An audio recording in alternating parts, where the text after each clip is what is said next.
a year? It would definitely be above 4,000. A personal objective, which is to go to all the dealers in the first year when I'm here in Japan. So far, I've only been to under 10 dealers. So, but I've seen a mixture of dealers, some multi-franchise, some just BMW. So I've seen a mixture so far. But yeah, my personal objective is to see them all in my first years. The population in Japan is double what it is in the UK. But we also have, most of the people in Japan live in the big cities. And then in the big cities, it's quite costly for land, property. So the businesses in general seem a lot smaller here in Japan. But I also think that we're not making the most of the opportunity in Japan either, because the market share here for BMW is 8%, whereas in the UK the market share is 17%. So, this is the same brand selling the same products, yet there's a big difference there in the market share. And when I look at the Japanese dealerships, they don't seem to have enough staff. From what I can see, there's very little marketing. Some of the systems that are in place are out of date. So we're not really making the most of the opportunity that we've got in the business.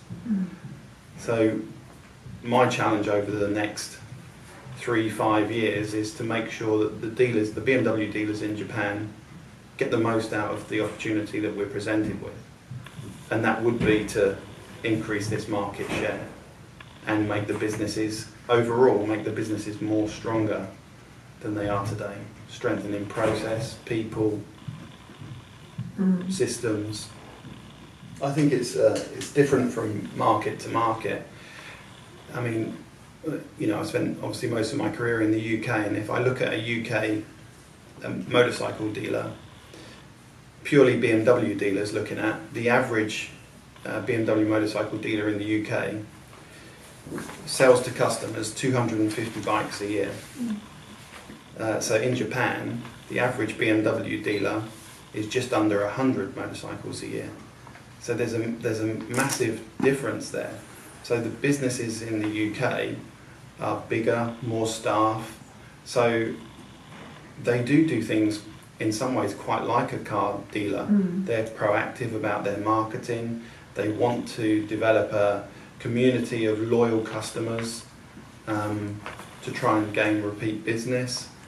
And these businesses in the UK are very profitable, and they're good businesses, even though a lot of them are owned by families or not big corporations, but they are owned by families like the mama and papa shops. But they're seen as being good, strong businesses. I can safely say that BMW in Japan will go through a period of exciting change over the next 5 years. So let me just say, BMW over the next few years, it's part of a global strategy for BMW, which is growth in our product range, entering into new motorcycle segments, strengthening the business, both us at head office and in the dealerships. And doing all this while ensuring that we make sure our business partners, our dealers, remain profitable. Marketing is one of the key things. I think, as well as us nationally, I think the dealers have a responsibility to market their business within their immediate area, and I think we can definitely work better at that. If I look at so we call it the sales funnel, and if I look at that and the numbers that are produced here in Japan, again, there's lots of opportunities for us to improve the ratios between each element. So you go from a prospect to an inquiry to potentially a demo ride to eventually a sale.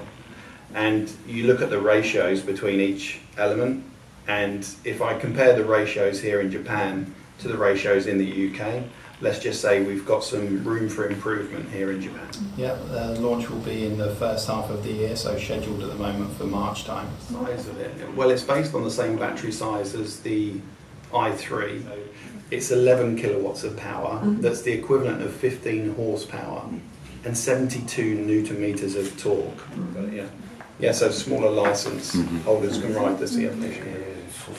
We will ask all dealers if they want to go through the process. So it's similar to the UK. I mean, because it will be small volumes of the electric-powered C-Evolution, we ask the dealers if they want to be part of this.